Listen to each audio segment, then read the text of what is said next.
you.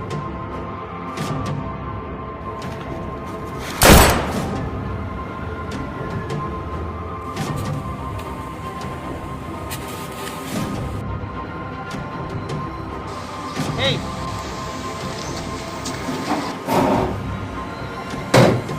We can start tomorrow. Thank you so much.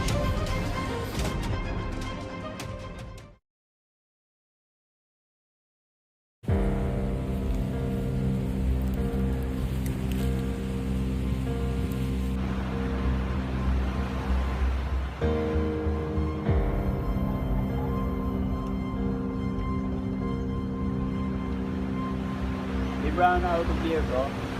I want to buy more, but I have no money, bro. Same bro, I have no money, but wait Jack, find a way. Don't worry.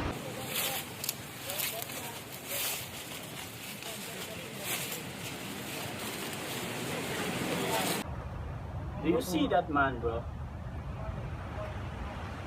Yes bro, I think he's a lot of money. Do you think what I think, bro? Yes, let me handle it. You look like new here. Yes, bro. Give me your money in your bag. Come on, give me. It's not possible, bro. Give me! Because this is my first salary and it's for my family. You give your bag or not, I will shoot you.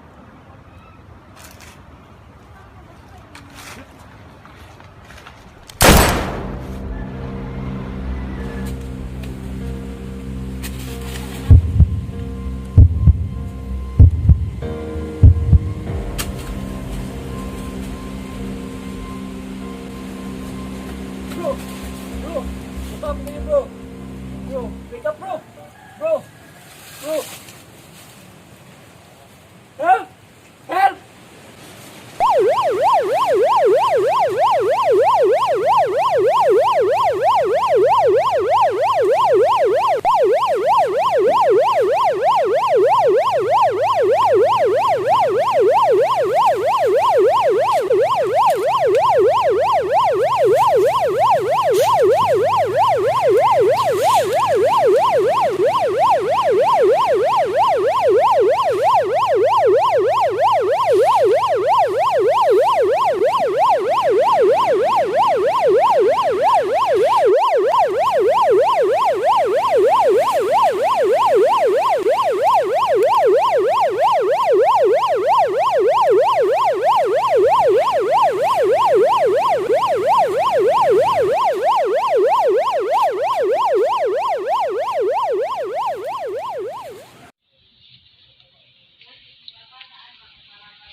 Good morning, attorney. Good morning, ma'am. What can I do for you? I am here to file a complaint against Junjun Gatmaitan. What is your name and what's your son's name and what really happened? My son's name is James Wally, and my name is Venus Separable. His friend Maki Saga knows everything about what happened because he was there that day when Junjun killed my son. Oh, I see. It is true that Maki was actually there when the day your son's James was killed by Junjun. Because James and Maki were drinking, and Junjun unexpectedly appeared in the area where they were drinking, and until Junjun shoot James immediately. When was the crime committed? At 2 p.m., the crime was committed at attorney. When was the crime takes place? My house attorney located in the location which Hey, ma'am, don't worry, I'll take care about it. Good day, sir. What can I do for you? Do you have any information from the incident over here? All I know is that someone was killed here on that particular day, but I was close. Actually, James always buys alcohol here, and when he gets drunk, he criticizes passers-by. It's a good thing that I wasn't present at that time of the crime, as I would have been influenced. Okay sir, thank you for the information. Okay, welcome.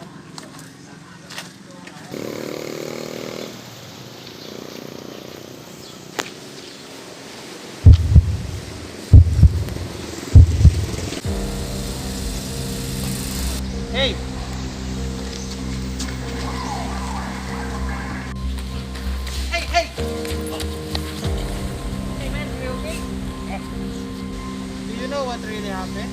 Yes, but I'm terrified of keeping me and my family. Okay, but don't worry.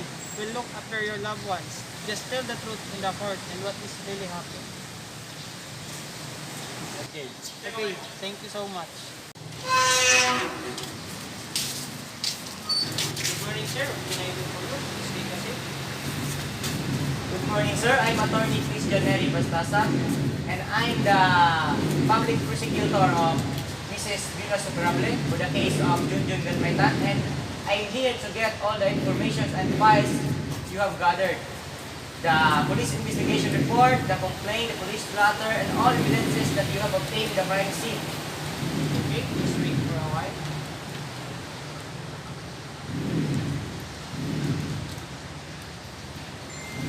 Okay, I have here all the documents that you needed from the police investigation and all the evidences.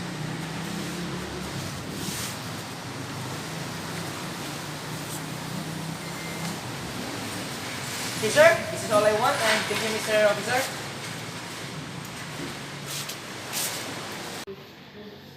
Good day, Your Honor. This is all the documents and files I've obtained in my preliminary investigation, including the police investigation report, the gun used by the accused, Junjun Ganmaitan, and a complaint by the offended party.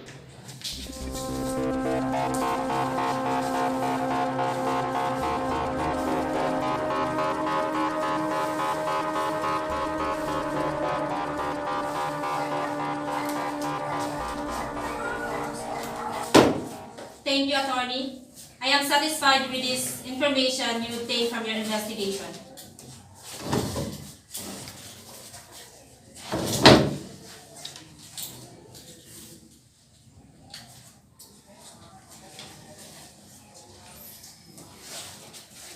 Thank you, Your Honor.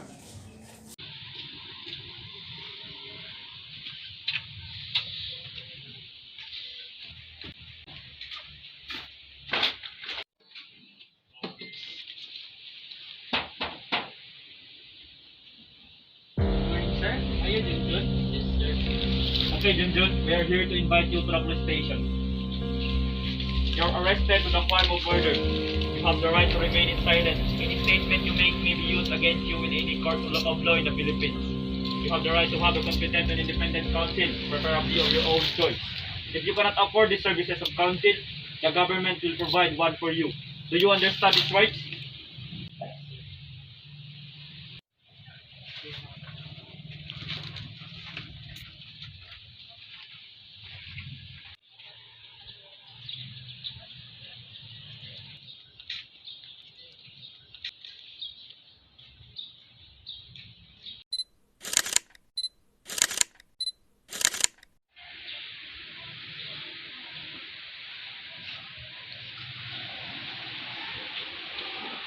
Oh, good afternoon, Mr. Junjun. Good afternoon to attorney. Please take your seat. Attorney, please help me. I didn't mean what I've done. I'm begging you, attorney. Please help me. I've understand your situation, Mr. Junjun, that you don't really mean it. But I need every single detail on what happened. I was on my way home from work, but James suddenly stopped me and told me that if I didn't give him my money, he would kill me. And when he pointed his gun at me, we fought until I snatched the gun and he suddenly exploded. I was shocked because he suddenly fell down and his blood was already spread. Help me, attorney, because I didn't mean that, and I only did that because I was just protecting myself. Don't worry about it, Mr. Junjun. I'll do everything I can.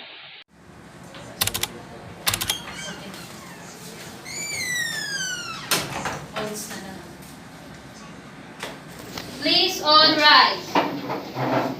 Regional Trial Court, Branch Number 18. The court is now in session.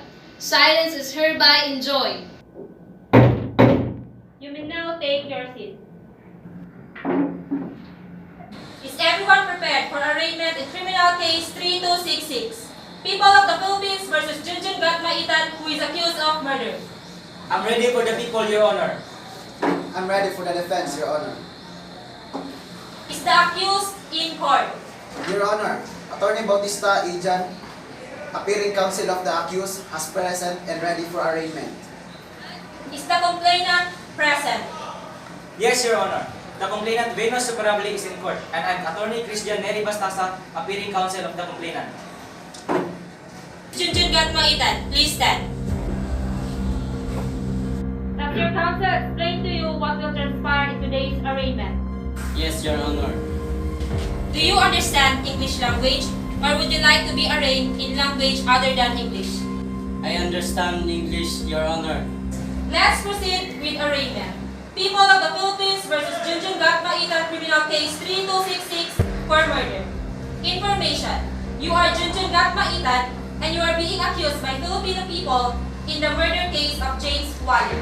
As follows, April 25, 2020 at 2 p.m., you were walking home when you came across the relocation Poblacion Malita, Davao Occidental, where friends Maki Jeruzaga and James Walling were drinking.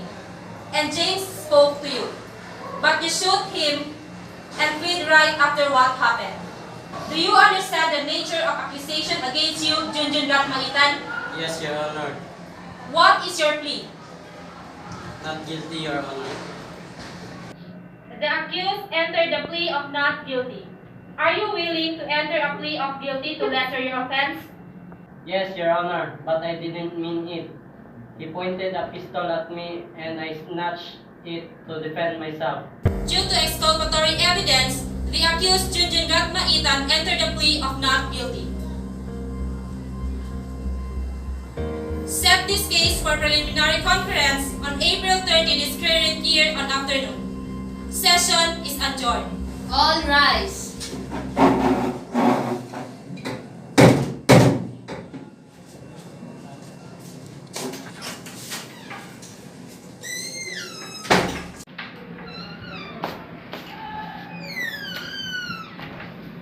All rise.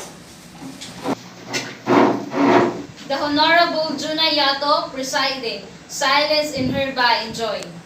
Good afternoon, ladies and gentlemen. Today is April 30, 2022. People of the Philippines versus Junjun Gatmaitan for murder. This court is now in session. You may now take your seat. Both parties ready. Yes, Your Honor. The same appearance for prosecution. I'm Attorney Christian Neri Bastasa. I'm ready, Your Honor. Attorney Bautista Ijan, defendant counsel of the accused. Is the complainant ready? Yes, Your Honor. Today's setting is a continuation of preliminary conference. This case of murder is governed by the revised rule procedure as to plea bargaining. Prosecution. Your Honor, I believe that there's a possibility of plea bargaining or of settlement. Your Honor, we confirm the manifestation of the public prosecutor and on our part, we believe there's a chance for settlement. Defense proceed for proposal for settlement. Your Honor, we believe that the accused killed the victim of Christian Waling, but we would like to lessen the sentence of murder to homicide. Is there any objection? Objection, Your Honor. Well, if that's the case, let's proceed to marking of identification of evidence for the prosecution. Well, the defense admits the existence of the evidence. As our Exhibit A, Your Honor, the police investigation report. Exhibit B, the weapon used in the crime scene. Exhibit C, the empty slug of the bullet.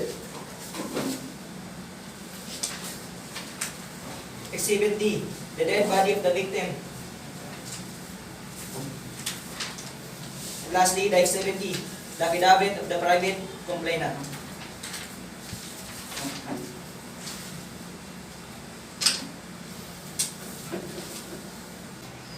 What do you say, attorney of defense, as to request to the public prosecutor with respect to the documents extinguished and due execution? Yes, Your Honor. All the documents mentioned by the prosecutor are admitted as to existence due execution. Any further manifestation, defense counsel? We request admission and marking of evidence of the following. Exhibit 1. The gun used in the crime scene is owned by Christian Waling due to fingerprints seen in the gun. Exhibit 2. The empty bottle of alcohol drank that day.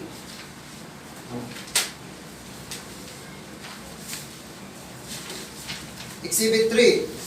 The result after examining the victim's body shows that Christian Waling is a drug user and drank the time.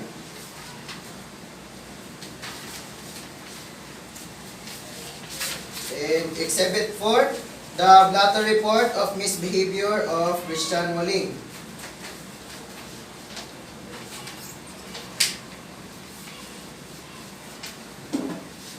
What can you say about this counsel of prosecution? The prosecution admit the existence and due execution of the evidence of the defense.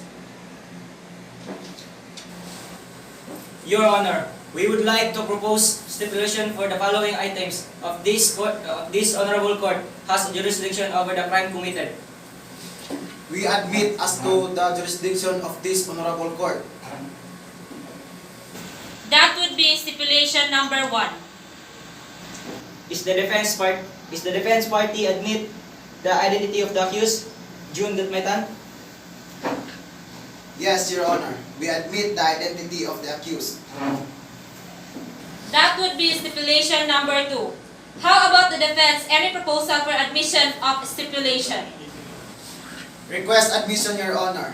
Do the prosecution admit that the witness and victim are drunk that time? Admitted, Your Honor. That is stipulation number 3. Pursuant to AM 3-109 and C, the court is required to ask questions with the objective limiting the number of factual issues to shorten the trial. Any statement on the issues to shorten the trial, any statement on the issues to shorten the trial, any statement on the issue are not intended to favor any party. I believe one of the important issues is to determine who uses or triggers the gun. Mr. Defense Counsel, can you show us the report of the fingerprints in the gun? Yes, Your Honor. We marked it earlier as Exhibit 1. Show it to the prosecution party.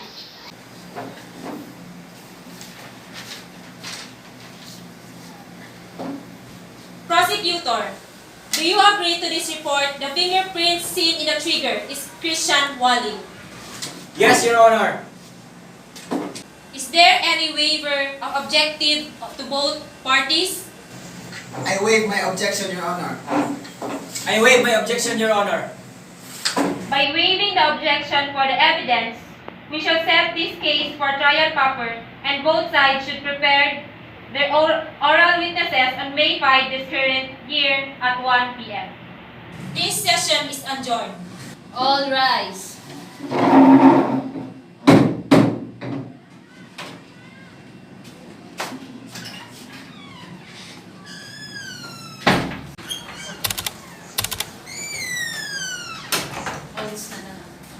All rise. The Honorable Juna Yato presiding silence in hereby enjoined. You may seated. Call the case ready for trial. Criminal case 3266, People of the Philippines versus Junjun Gatmaitan for violation of article number 248 for the revised penal code, murder. Thus both parties witnesses ready. Ready, Your Honor. Ready, Your Honor. Prosecution.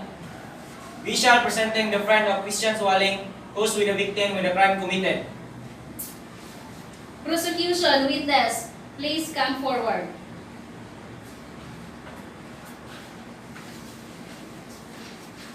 Raise your right hand. Do you promise that testimony you should give in the case in this court shall be the truth, the whole truth, and nothing but the truth? So help you God. I do. Please state your name. I am Mikey Hirosaga. You may be seated. Maki, Can you tell us what really happened in a crime scene? Your Honor, I can remember everything what happened because we were both drunk when the crime happened. All I can remember is that Christian talked to Junjun and suddenly the gun exploded. I hurried away in terror. Permission to question the witness, Your Honor. Proceed.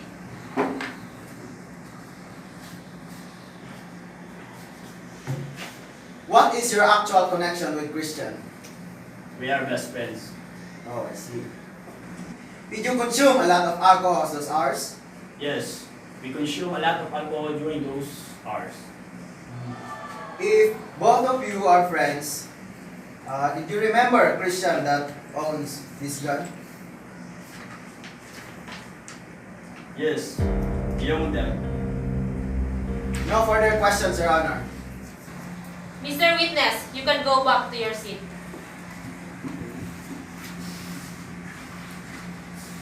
I see. Does the defense have a witness? Yes, Your Honor. Witness of the defense, please come forward.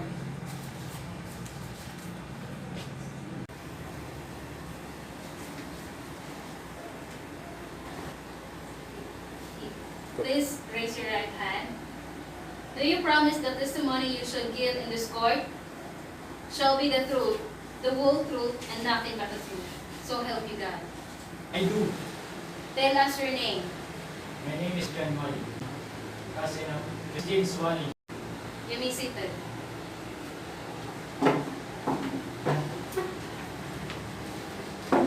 Mr. James, can you tell us what you've seen that day? I was outside of the house playing with my younger sister, and I saw Christian kick a bottle. And I saw Junjun pass by and approach Junjun and threatening Junjun with a gun to give the money and to force to fire the gun. And Junjun, both of them grabbed the gun and the gun exploded and saw Christian covered with blood and seen it, and that's all I knew. And I was just terrified. I see. Prosecution, is there any objection to the testimony of the witness? No further question, Your Honor. Mr. Witness, you can go back to your seat. We rest our case, Your Honor.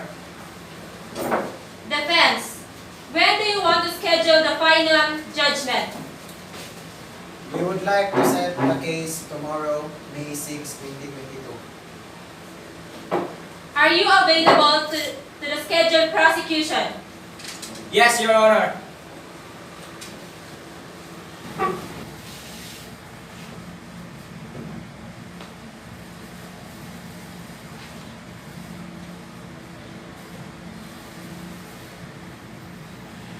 Okay, set the final judgment on May 6 this current year. This session is adjourned. All rise.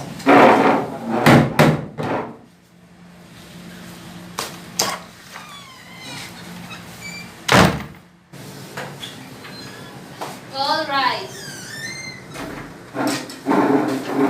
Honorable Junayaka presiding, silence and hereby enjoined. You may be seated. For the promulgation of judgment, this court is now in session. Both parties are ready. Yes, Your Honor. Yes, Your Honor. For the promulgation of judgment, criminal case number 3266, People of the Philippines versus Junjun Gatmaitan for the violation of Article 248.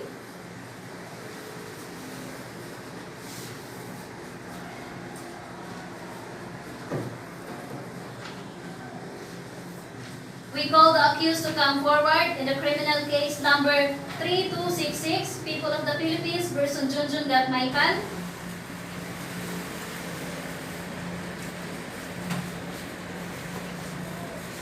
Accused of murder.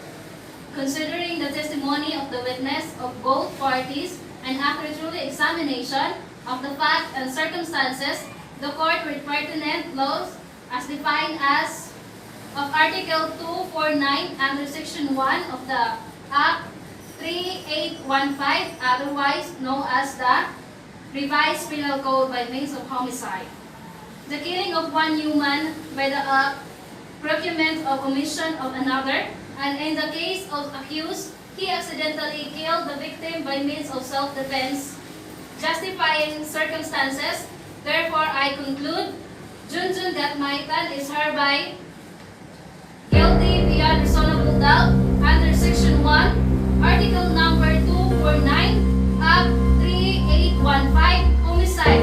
The accused will suffer the sentence for reclusion temporal, which is 12 years, 1 month, and 1 day, so ordered. Session is adjourned.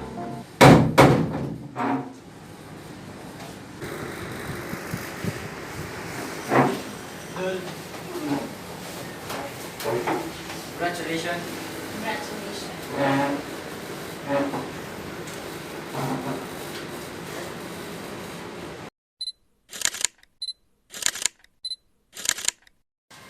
Hey, hey boy, welcome to the paradise.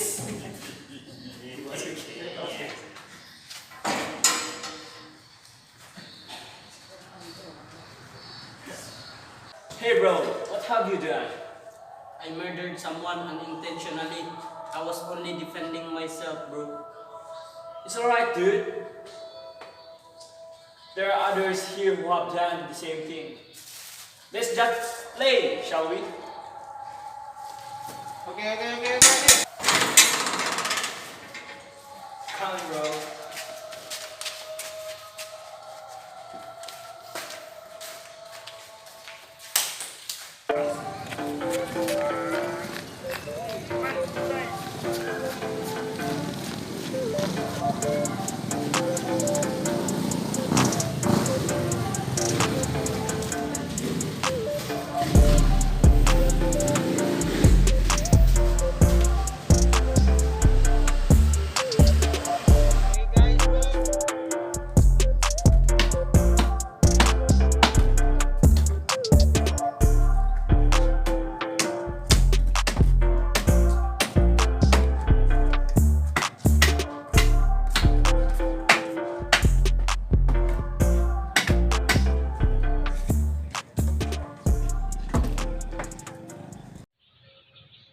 After 12 years, 1 month and 1 day. Mr. Junjun Gatmaitan, you're free. Hey bro, please don't forget about us. We'll miss you. Good luck. Good luck, bro. After 2 weeks, Gatmaitan was walking home when was approached by a foreman who urged him to drive to a construction site.